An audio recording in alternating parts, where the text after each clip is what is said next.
ஒன்று ராகி மாவில் ஒரு ரெசிபி ஒன்று கண்டுபிடிச்சிருக்கோம். அதை நம்ம எப்படி செய்யலாம்னு பாருங்கள். ஃபஸ்ட்டு 3 எக்கு எடுத்து தனித்தனியாக பிரித்து வைக்கணும்.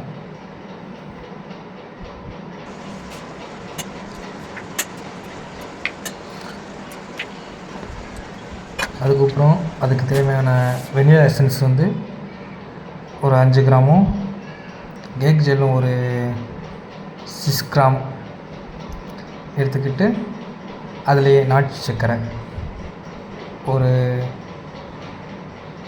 120 கிராம் நாட்டு சர்க்கரை,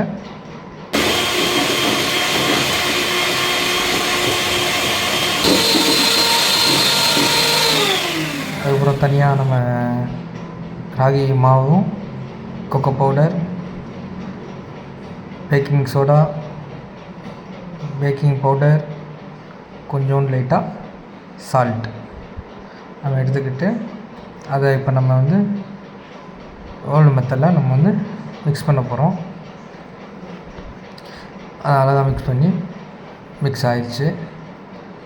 இதில் இப்போ வந்து நம்ம மில்க் ஆட் பண்ணுறோம். மில்க் ஒரு 100 கிராம்ஸ் மிக்ஸ் பண்ணிவிட்டு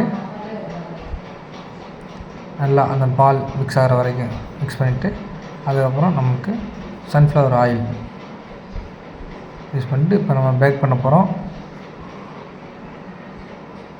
அதுக்கு ஊற்றி நம்ம பேக் பண்ணி ஓவனில் ஏற்றி எடுத்தாச்சு.